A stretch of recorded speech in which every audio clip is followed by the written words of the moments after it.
Alors moi, je vais vous parler aujourd'hui d'éventuelles complicités qu'aurait eu Abdel Massir, ce fameux Syrien qui a tenté d'égorger nos gamins. Alors oui, mon expérience de policier me fait dire qu'il a pu bénéficier, comme énormément de réfugiés ou de pseudo-réfugiés, de la complicité de certaines associations immigrationnistes ou de l'OFPRA. Je vais vous donner quelques exemples quand je travaillais au centre de rétention administratif de Nice.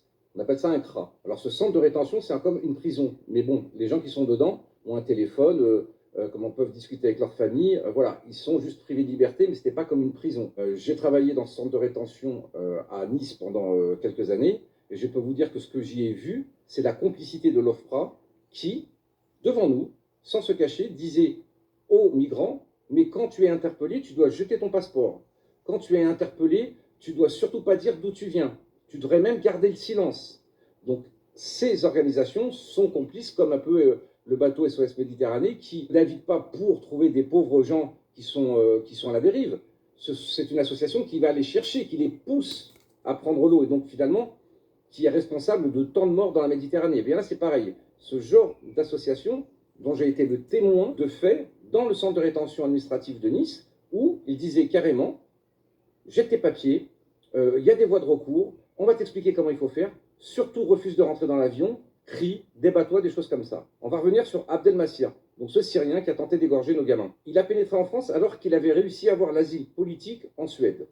Donc, il a forcément rempli ce papier donc, de l'OFPRA. Sachez que ce document, en général, l'OFPRA ou des associations vous aident à le monter. Et donc, forcément, cette personne, cette crapule, a forcément fait un faux.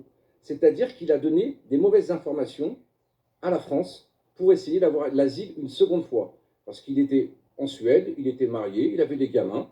Et puis, bon, comme c'était un bon chrétien, il a abandonné sa femme et ses enfants pour venir en France et faire des faux.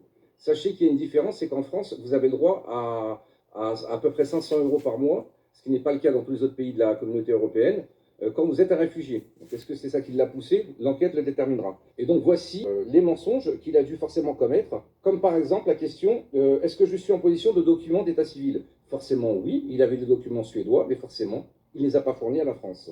On lui pose des questions aussi sur est-il divorcé, est-il séparé, a-t-il des enfants? Il a forcément répondu non, il ne pouvait pas dire qu'il avait une femme et des enfants en Suède, forcément, donc il a menti. Et il a menti sur pas mal de choses dans ce formulaire pour obtenir l'asile politique en France, alors qu'il l'avait déjà obtenu. Donc pouvons-nous nous poser cette question, s'il a menti à la France, à l'Italie et à la Suisse, et oui, il a aussi fait ses demandes dans d'autres pays, donc il savait qu'il commettait une infraction, mais vous savez, les réfugiés, quand ils commettent des infractions, là c'est un faux usage de faux, lui ne sera pas poursuivi. Hein. Par contre, vous, si vous avez ce genre de problème, ne vous inquiétez pas, on ne vous fera pas de cadeau, ce que je trouve normal d'ailleurs. Donc, faux usage de faux. Donc, la question à se poser, est-ce qu'une association a aidé Abdel Massir à faire des faux, à faire des fausses déclarations pour rester en France? Alors, pour confirmer mon témoignage sur ces associations qui sont subventionnées avec notre argent, hein, ce sont des millions d'euros qu'on donne à ces associations pour dire, et pour tricher, pour dire aux clandestins, tricher, monter sur les papiers que vous remplissez. Et j'en ai été le témoin. Pour apporter encore plus d'arguments à mon témoignage que j'ai vécu donc au centre de rétention de Nice, la fameuse Ariel Ricker, directrice exécutive de Advocates Abroad, une importante ONG qui fournit donc une aide juridique aux migrants. Eh bien, écoutez, elle a été prise la main dans le sac. Elle a fait rentrer plus de 15 000 migrants en disant, je cite, je leur dis que c'est de la comédie. Tout cela, c'est de la comédie. Pour qu'ils réussissent, ils doivent jouer le rôle de théâtre, se faire passer soit pour des homosexuels, soit pour des chrétiens d'Orient qui sont persécutés. Donc, il faudrait poursuivre ces organisations, ces personnes qui font des faux, usage de faux, et qui donc font entrer d'éventuels terroristes. Donc, la question à se poser aujourd'hui, est-ce que Abdel Massir a profité d'une personne dans l'une de ces associations qui l'a aidé donc, à remplir, donc apparemment il ne parle pas français, donc l'association a dû l'aider à remplir ce fameux formulaire et de mentir. Et donc si cette personne regardait cette vidéo, eh bien sachez que vous avez forcément du sang sur les mains.